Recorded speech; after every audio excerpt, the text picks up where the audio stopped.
ሰላም ሰላም የተወደዳችሁ ቤተሰቦች እንዴት ናችሁ? እንኳን በሰላም ወደ ፋኖስ ኢትዮጵያ መጣችሁ ብያለሁ። እንግዲህ በዛሬ ትምህርታችን መሰረታዊ የሚባል የግራመር ትምህርት አስተምራችኋለሁ። እንግዲህ የዛሬ ትምህርታችን የሚሆነው ስለ ቨርብ ቱዱ ነው የሚሆነው። ነገር ግን በጣም ዲቴል በሆነ ሁኔታ ስለሆነ በዛሬ ትምህርታችሁ በጣም ጠቃሚ የሚባል ቴካዋይ ይኖራችኋል ማለት ነው።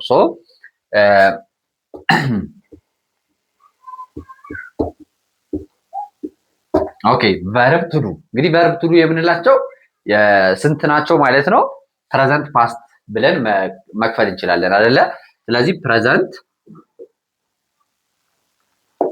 የምንላቸው ዱና ዳዝ ናቸው። ዱና ዳዝ ናቸው። ፓስት የምንለው ደግሞ ዲድ ነው። ዲድ ማለት ነው። ስለዚህ ፓስት የምንለው ዲድ ሲሆን ፕሬዘንት ላይ የምንጠቀማቸው ዱና ዳዝን ነው ማለት ነው። እንዴት እንደሆነ እንመለከታለን።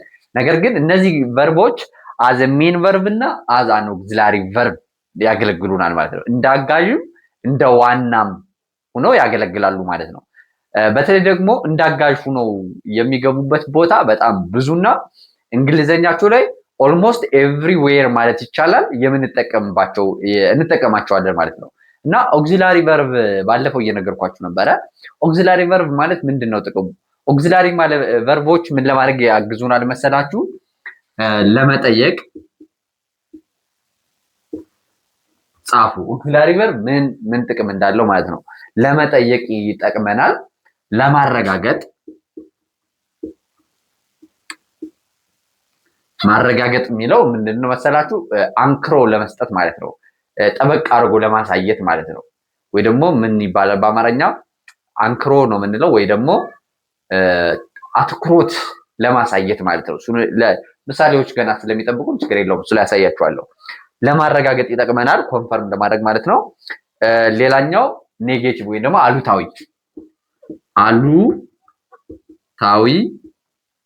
ትርጉም እንዲኖረው ማለት ነው። አሉታዊ ያደርጉልናል ማለት ነው።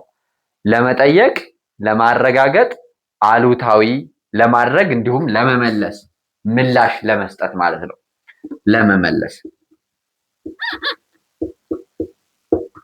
ስንጠየቅ ለመመለስ እንጠቀምበታለን ማለት ነው። ስለዚህ እነዚህን ሌላው ቴንስ ጊዜን ለማሳየት እንጠቀምባቸዋለን። ጊዜን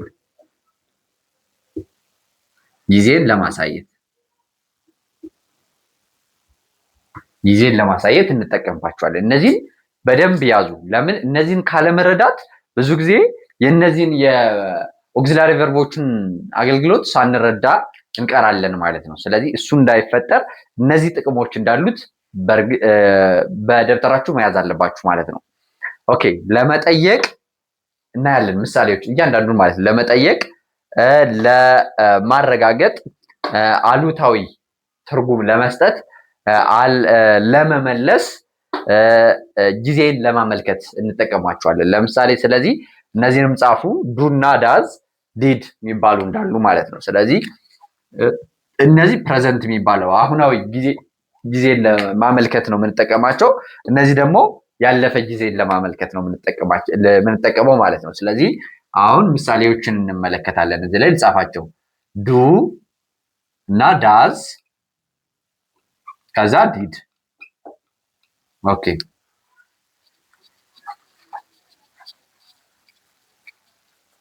ኦኬ እንግዲህ አሁን ሁሉንም በአንዴ ማግኘት እንችላለን። እዚህ ላይ የጠቀስኩላችሁ ለምሳሌ ዱ ዩ ስፒክ እንግሊሽ ብላችሁ ወይ ደግሞ እኔ ከፖዚቲቭ ስቴትመንት ጀምር እኔ እንግሊዘኛ እናገራለሁ ስላችሁ ምን እላለሁ?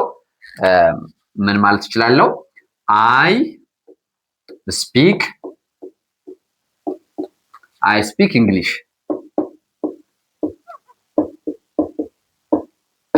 እንደዚህ ነው የሚባለው። አይ ስፒክ እንግሊሽ እላለሁ። ይህ ምን ማለት ነው? ይህ ዱ የለም። አሁን እዚህ ላይ ዱም የለም፣ ዳዝም የለም፣ ዲድም የለም አይደለ? ነገር ግን አሁን እዚህ ላይ መጠየቅ ብፈልግ ምን ማለት እችላለሁ? ለመጠየቅ ስላልኩት ማለት ነው። ለምሳሌ እናንተ መጠየቅ ብፈልግ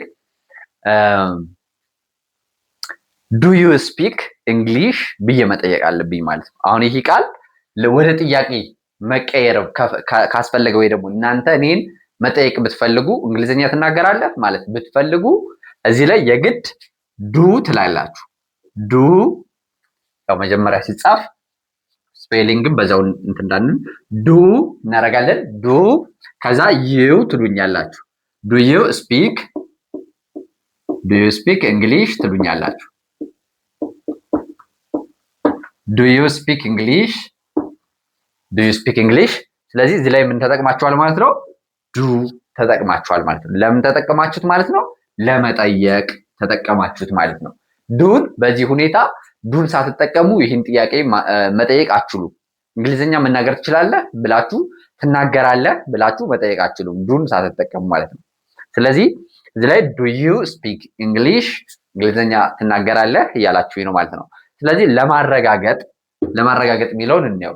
ለምሳሌ ለማረጋገጥ የሚለው በእርግጥ ከመልስ ለመመለስ ከሚለው ጋር እንትን ይላል። ከዛ ስለዚህ እኔ ስመልስ ምን ማለት እችላለሁ? አሁን እዚህ ላይ አይ ስፒክ እንግሊሽ እንግሊዝኛ እናገራለሁ ይላል። ነገር ግን ለዚህ ጥያቄ ግን አይ ስፒክ እንግሊሽ ተብሎ አይመለስም። ሲመለስ በዱ ነው። የስ ብዬ የስ እልና የስ አይ ዱ ትላላችሁ። የስ አይ ዱ ስፒክ እንግሊሽ የስ አይ ዱ ስፒክ እንግሊሽ ብላችሁ መመለስ ትችላላችሁ ማለት ነው። መመለስ ትችላላችሁ ሳይሆን አለባችሁ። ስለዚህ እንደዚህ ነው የሚመለሰው። ሶ ስትመልሱ አንደኛ ይሄ ምንድን ነው? ማረጋገጥ ነው። አዎ እችላለሁ ብላችሁ ማረጋገጥ ነው። በእርግጥ ሌላ ሁኔታዎች አሉ እነግራችኋለሁ። ሌላኛው ለመመለስ የምትጠቀሙበት ነው ማለት ነው። ለመመለስ የምትጠቀሙበት ነው ማለት ነው። እሺ ግን አሁን እዚህ ጋር አሉታዊ የሚለውን ዘለን ነው አይደለ? አሉታዊ የሚለውን ዘለነዋል። ለምን ያዘለል ነው? አሉታዊ ማለት አፍራሽ ትርጉም ማለት ነው አይደለ? ስለዚህ እናንተ ጥያቄያችሁ ዱ ዩ ስፒክ እንግሊሽ ስትሉኝ እኔ አይ አልችልም፣ እንግሊዘኛ ታወራለህ ስትሉኝ አይ አላወራም፣ እንግሊዘኛ አላወራም ካልኩኝ አልናገርም ካልኩኝ መልሴ ሊሆን የሚችለው ኖ ልና አይ እላለሁ። ዱ ኖት አይ ዱ ኖት ስፒክ እንግሊሽ እላለሁ ማለት ነው። ስለዚህ አሁን እዚህ ላይ ምን አልኩኝ ማለት ነው? ዱ ሚለውን ሳልጠቀም ኖት ሚለውን መጠቀም አልችልም። ስለዚህ አይ ዱ ኖት ምለው አፍራሽ ትርጉሙን ለማሳየት ነው ማለት ነው። ስለዚህ አሉታዊ ማለት አፍራሽ ትርጉም ከሆነ ትናገራለህ ለተባልኩት ጥያቄ አልናገር የሚለው ቃል አፍራሽ ነው አይደለ? ስለዚህ ይህን ቃል ለመጠቀም ኖ ብዬ አይ ዶንት ስፒክ እንግሊሽ ማለት ይኖርብኛል ማለት ነው። ስለዚህ ምን አየን ማለት ነው?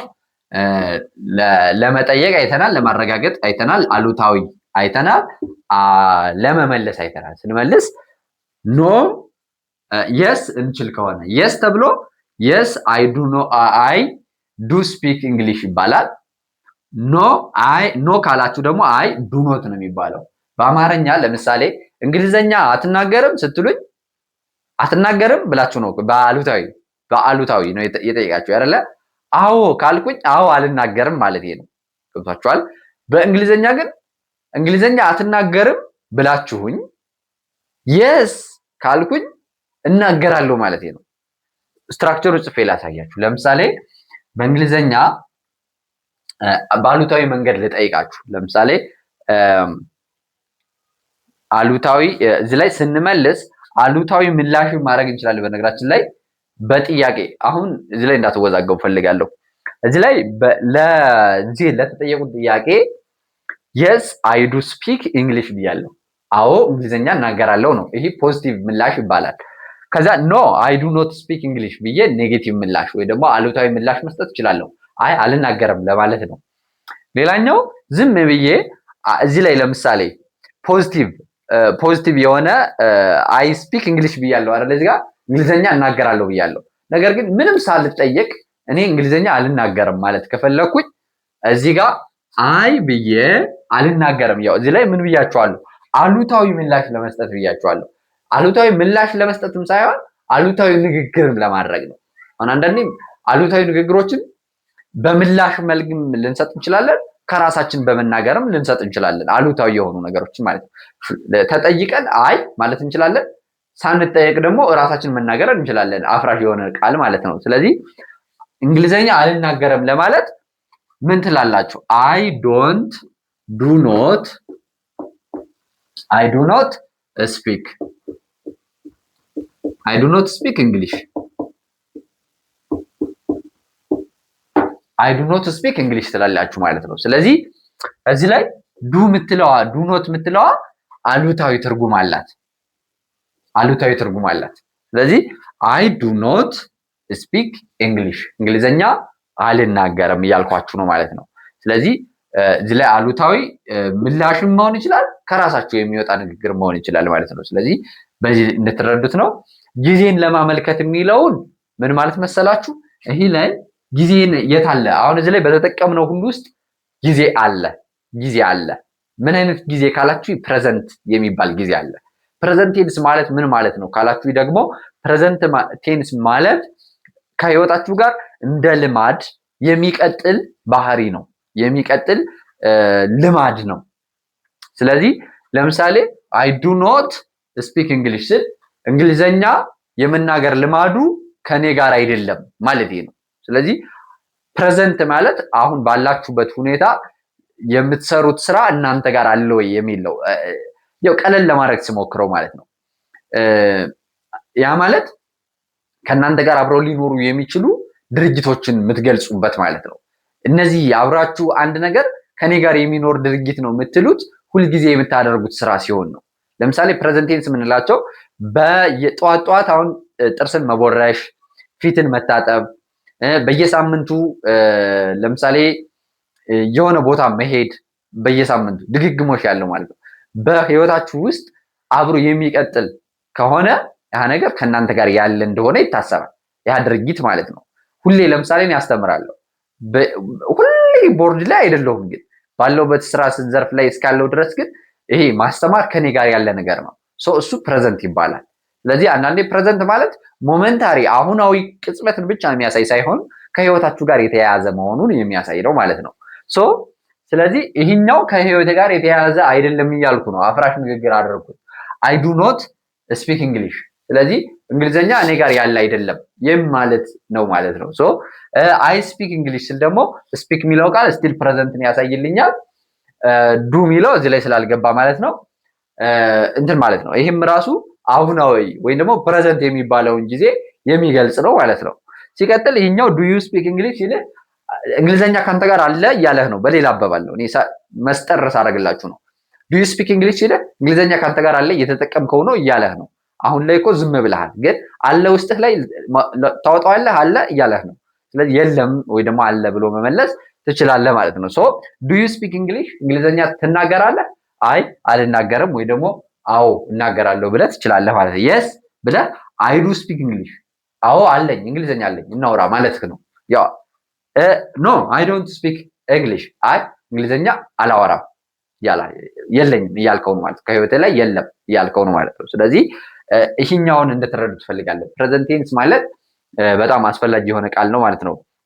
አሁን ፓስትም አሳያችኋለሁ፣ ከአማርኛ ጋር የሚጋጨውንም አሳያችኋለሁ። ከአማርኛ ጋር ይጋጫል ያልኳችሁ ምኑ መሰላችሁ? ኔጌቲቭ ጥያቄ ጠይቃችኋለሁ። የምትመልሱበት መንገድ ምን እንደሚመስል እናያለን ማለት ነው።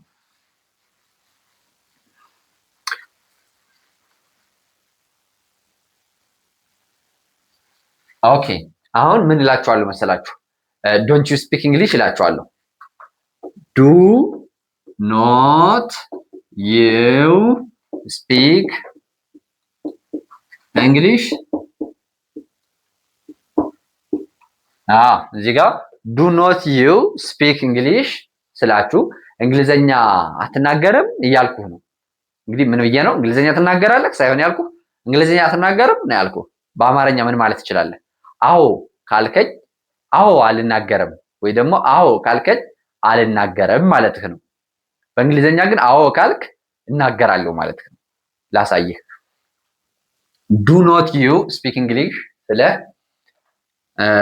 መልስህ እናገራለሁ ከሆነ የስ አይ አይ ዱ ስፒክ እንግሊሽ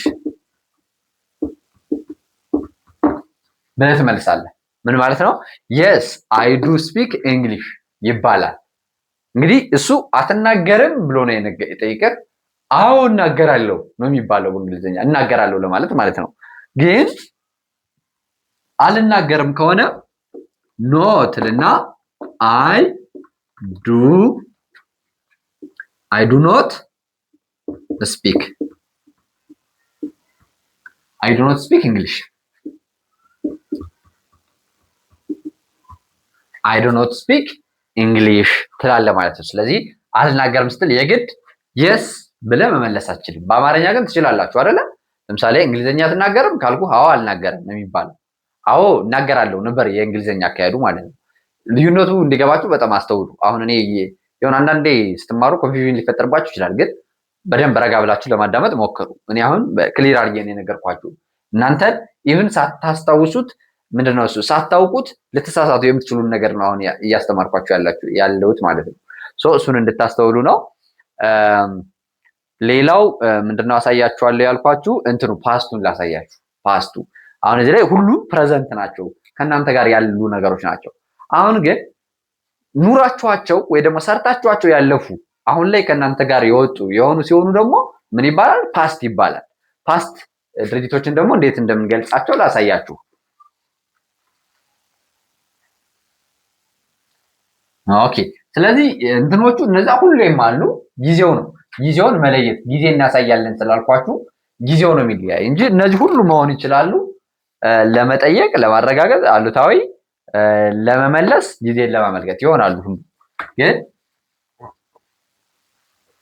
ኦኬ። አሁን ፓስት የሚባለውን ላሳያችሁ። ለምሳሌ የስተርዳይ አይ ዌንት ቱ አዳማ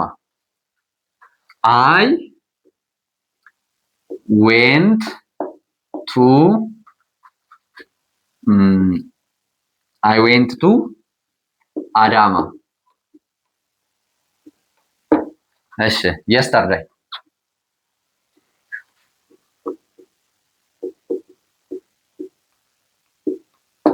ስለዚህ I went to Adama yesterday አልኩኝ ማለት ነው። ትላንትና ወደ አዳማ ሄጃለሁ እያልኩ ነው። ስለዚህ የሆነች በጊዜ ውስጥ የሆነ ሰዓት ላይ ያደረኩትን ብቻ ነው የምገልጽበት። እሺ ፓስት ማለት ይሄ ነው። በጊዜ ውስጥ ወይ ደግሞ በህይወታችሁ ውስጥ የሆነ ቅጽበት ያደረጋችሁትን ነገር ነው። አሁን ላይ ሳይሆን የሆነ ሰዓት ላይ ወደፊት ምንድነው እሱ ወደኋላ ከኋላ የሆነ ነገር ያደረጋችሁትን ነው የምትገልጹበት ማለት ነው። ስለዚህ አሁን ለምሳሌ ትላንትና አዳማ ሄጄ ነበረ። I went to አዳማ yesterday ትላንትና አዳማ ሄጄ ነበረ። ኦኬ አሁን ዲድ የሚለውን ልንጠቀም ነው። እስካሁን ዳዝ የሚለውን አላየንማ። ዳዝ የሚለው ያው እንትን ማለት ትችላላችሁ። ዳዝ የምንለው ለሰባቱ ሳብጀክቶች አሉ አይደለ? አይ ዱ፣ ዩ ዱ፣ ከዛ ሺ ዳዝ፣ ዊ ዱ፣ አያችሁ? ዘይ ዱ። ስለዚህ ዱን የምንጠቀመው መቼ ነው? ለአይ፣ ለዩ፣ ለዊ እና ለዘይ ነው። ነገር ግን ሺ ተብሎ ዳዝ ነው የሚባለው። ሺ ዳዝ ነው የሚባለው። ሂ ተብሎ ራሱ ዳዝ ነው የሚባለው። ኢት ተብሎ ዳዝ ነው የሚባለው። ኢት ተብሎ ዳዝ ነው የሚባለው። ለዛ ነው ቅድም በዱ ብቻ ነው የሰራሁላችሁ አይደል? በእነዚህ ደግሞ አንድ ሰራላችኋለሁ። ችግር የለውም። በእነዚህ ሰራላችሁ ዳዝ በሚለው ማለት ነው። ስለዚህ ከፓስቱ ያው ፓስቱን ልጨርስላችሁ እዚህ ላይ ፓስቱን ከጨረስኩ በኋላ እነዚህን አሳያለሁ። ምክንያቱም ያው አንዳንድ ተማሪ ዳዝን የት ነው የምናስገባው ልትሉ ትችላላችሁ። ያው ግልጽ ነው፣ ግን አንዳንዴ ምሳሌ ሲደጋገም ጥሩ ነው። እሺ አይ ዌንት ቱ አዳማ የስተርዳይ ትላንትና አዳማ ሄጃለሁ እያልኩ ነው። ኦኬ ስለዚህ አሁን እዚህ ላይ ትላንትና አዳማ ሄደሃል ስትሉኝ ስላለፈው ነገር መጠየቅ ስትፈልጉ የግድ ምን ማድረግ አለባችሁ? ዲድ ማለት አለባችሁ። ዲድ ዩ አያችሁ፣ ዲድ ተጠቀምኩ ማለት ነው። ጥያቄ ለመጠየቅ ነው። ዲድ ዩ ጎ ነው የሚባለው። ዲድ ዩ ጎ ቱ አዳማ የስተርዳይ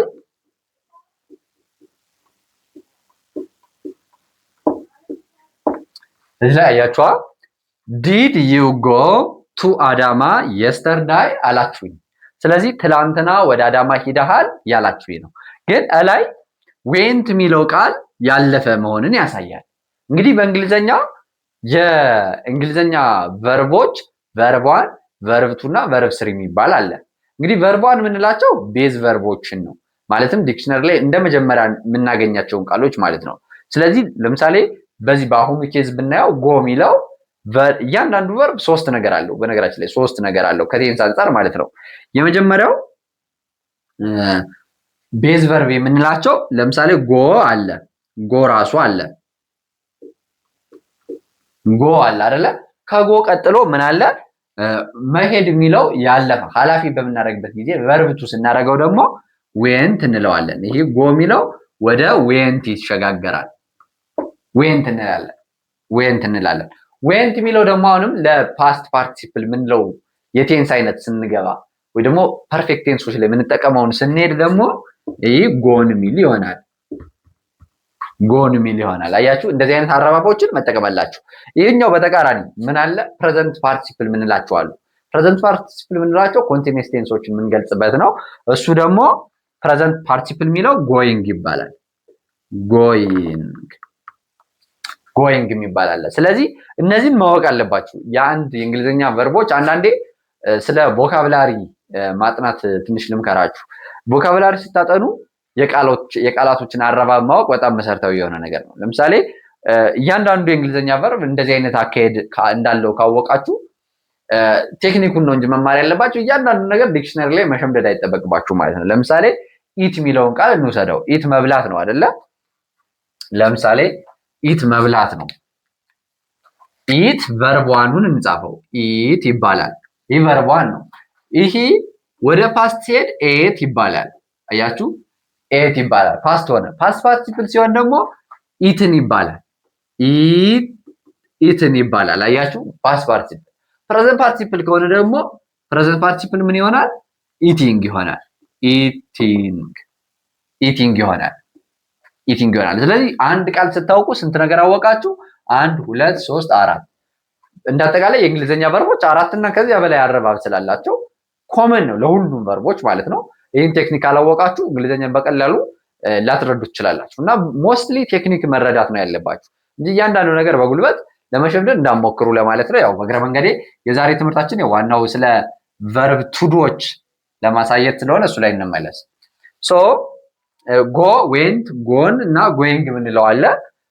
እዚህ ላይ ስለተቀየረ ቨርቦች ደግሞ ሲረቡ ሁለት አይነት ናቸው። ምን የሚባሉ አሉ መሰላችሁ? ሪጉላር እና ኢሪጉላር የሚባሉ አሉ።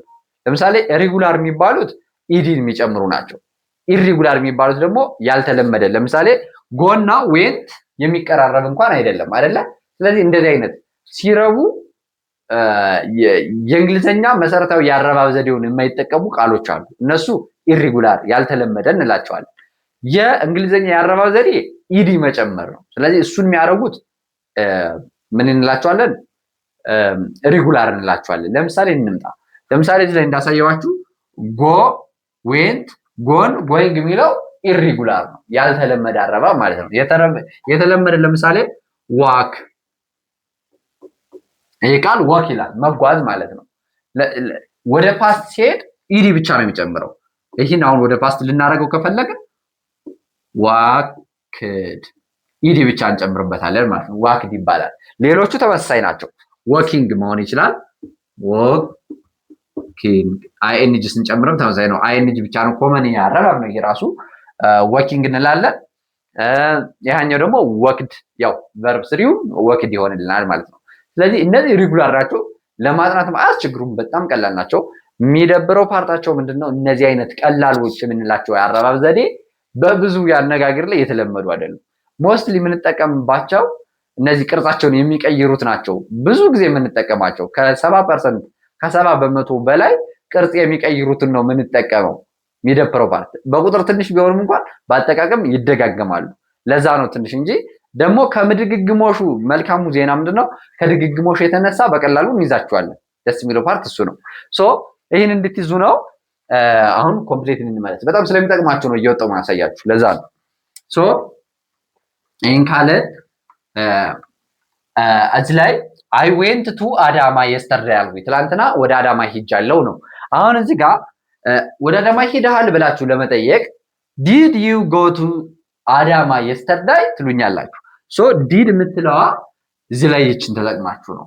ስለዚህ የዚህኛው መጀመሪያ ፓስት ያደረገ የነበረውን በዲድ ከተካችሁ ይሄኛውን ወደኋላ መልሳችሁ ጎ ታረጉታላችሁ፣ ወይ ደግሞ ፕሬዘንት ፎርምን ታስይዙታላችሁ። ሁለት ፓስት በአንድ ላይ መጠቀም አይቻልም። እንደ ህግ ያዙልኝ። ሁለት ፓስት መጠቀም አይቻልም።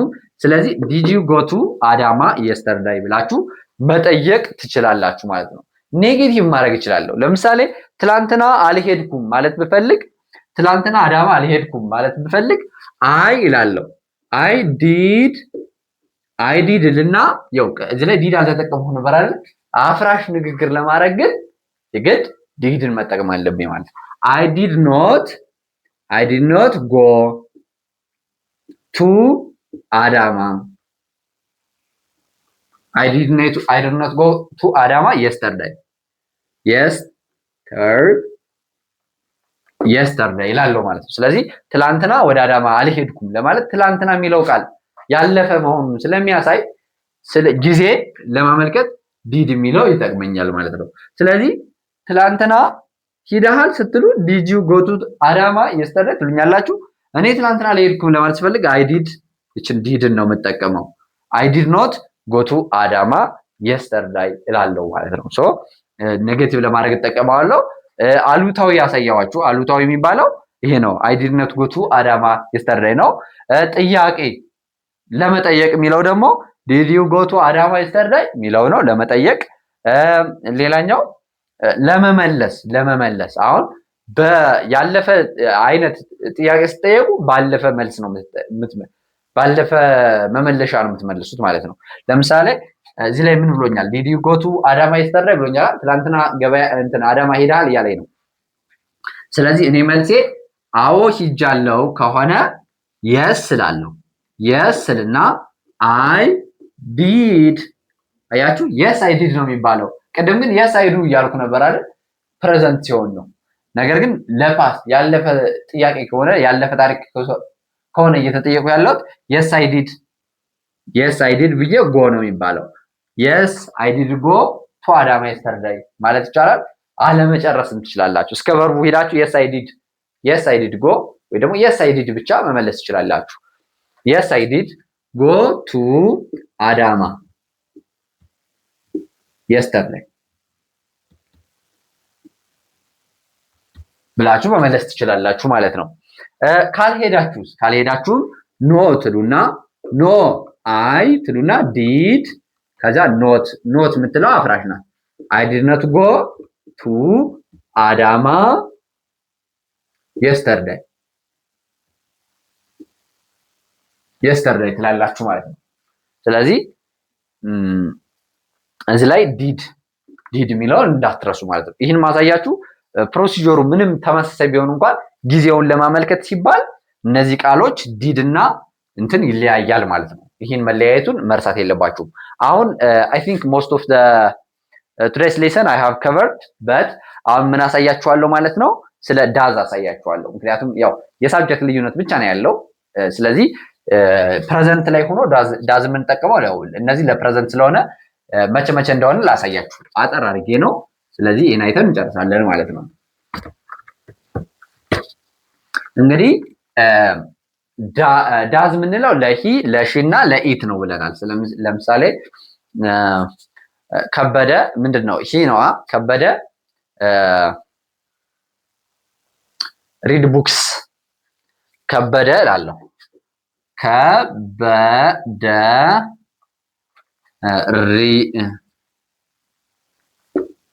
ሪድስ ኤቭሪ ዳይ። እሺ ከበደ ሪድስ ኤቭሪ ዳይ ምን ማለት ነው? ከበደ ሁሌም ያነባል ማለት ነው። ከበደ ሁሌ ያነባል። ኦኬ። ስለዚህ አሁን እዚህ ላይ ምንም ኔጌቲቭ እንትን የለውማ። ነገር ግን አሁን እናንተ ከበደ ሁሌ ያነባል ብላችሁ ብትጠይቁኝ ምን ብላችሁ ነው? ከበደ የሚለውን ቃል ዳዝ ብላችሁ ነው። ስለዚህ ዳዝ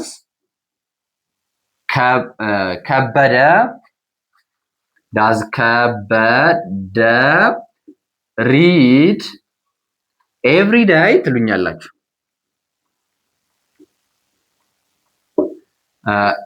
ዳዝ ከበደ ሪድ ኤቭሪ ዳይ ትሉኛላችሁ። ስለዚህ ዳዝ የምትለዋን ተጠቀምናት ማለት ነው። ለነጠላ ነው የምንጠቀማት። ለነጠላ ለሂ፣ ለሺ፣ ለኢት ነው የምንጠቀማት ማለት ነው። ስለዚህ ከበደ የሚለው ሂ ነው አይደለ? ስለዚህ ባለፈው ሰብስቲቲዩሽኑን አሳይቻችኋለሁ። የሰዎች ነጠላ ስም ከሂ ወይ ደግሞ ከሺ የሚመደብ ነው ብያችኋለሁ። ስለዚህ ከበደ ከሂ ነው፣ ወንድ ስለሆነ ሂ ብለን ስለምናስበው ነው። ሂ ብለን ሲንግል ነው የምንጠቀመው፣ ያው ሂ ዳዝ ነው የምንለው አይደል? ስለዚህ እዚህ ላይ ዳዝ ከበደ ሪድ ኤቭሪ ዳይ፣ ከበደ ሁል ጊዜ ያነባል እያላችሁ ነው ማለት ነው። ስለዚህ አዎ ከበደ ሁሌ ያነባል ማለት ከፈለኩኝ የስ ብዬ መልስላችኋለሁ። የስ ልና የስ ሂ ዳዝ፣ የስ ሂ ዳዝ ሪድ ኤቭሪ ዳይ ብዬ መመለስ እችላለሁ። ነገር ግን ዝም ብዬ የስ ሂ ዳዝ ብቻ ብላችሁ ራሱ በቂ ነው። እስከዚህ መመለስ እችላለሁ። የስ ሂ ዳዝ ማለት ይቻላል። ካልቻለስ አያነብም ሁሌ አያነብም ከሆነ ደግሞ መልሴ ኖ ልና ሂ ዳዝ ኖት ብዬ ማቆም እችላለሁ። ሂ ዳዝ ኖት ሪድ ኤቭሪ ዳይ፣ ሂ ዳዝ ኖት ሪድ ኤቭሪ ዳይ ማለት እችላለሁ። አሁን ከዚህ ጋር መርሳት የሌለባችሁ ደግሞ ለምሳሌ ከበደ ሪድስ ነው ያልኩኝ። እዚህ ጋር ከበደ ብዬ ሪድስ ነው ያልኩኝ። ነገር ግን ዳዝ ከበደ ብዬ በምጠይቅበት ጊዜ ግን ከበደ የሚለውን ነጠላ ቨርብ ዳዝ የሚለው ስለወሰደልኝ ዳዝ ከበደ ተብሎ ግን ሪድ ነው የሚባለው፣ ሪድስ አይባልም። እዚህ ላይ እንድታስተውሉ። አሁን ብዙ ጊዜ ዋናው ነገር እናስተምርና ትንንሽ ነገሮችን እዚህ ላይ ሚስ ልታረጉ ትችላላችሁ ማለት ነው። ለዛ ነው። ስለዚህ ዳዝ ከበደ ተብሎ ሪድ ነው የሚባለው። ስለዚህ የስ ብዬ ሂዳዝ ነው የምለው። ሂዳዝ ተብሎ ደግሞ ሂዳዝ ሪድስ አይባልም፣ ሂዳዝ ሪድ ነው የሚባለው። ኖ ብሎ ሂዳዝ ተብሎ ሂዳዝ ኖት ሪድ ነው እንጂ ሂዳዝ ኖት ሪድስ አይባልም ማለት ነው። ስለዚህ እነዚህን በደንብ እንድትረዱ ስለፈለኩ ነው። ያው እዚህ ላይ አሉታዊም አዎንታዊም ለመጠየቅ ለመመለስ የሚባሉትን እንትን ማለት እችላለሁ። አሊያም ደግሞ ኮንፈርም ይሄኛው ለማረጋገጥ የሚለውን ወይ ደግሞ አጠንክሬ ለመናገር ከፈለኩኝ ለምሳሌ ከበደ ዳዝ ሪድ ኤቭሪ ዴይ ማለት እችላለሁ። ይሄ አሁን የሚያሳየው ምንድን ነው? ማረጋገጥ ወይ ደግሞ አጽንኦትን ነው። ያነባል የሚለውን ያነባል በደንብ የሚለውን የሆነ ጥንካሬን የሚያሳይ ነገር ከፈለኩኝ ይሄኛውን ከበደ ሪድስ ኤቭሪ ዴይ የሚለውን ቃል ከበደ ብዬ አሁን እዚህ ጋር ከበደ ዳዝ ሪድ ይኸው ዳዝ ከተባለ ሪድ አይባልም። ሪድስ የሚባለው ዳዝ ባይኖር ነበር። ዳዝ ሪድ ኤቭሪ ዴይ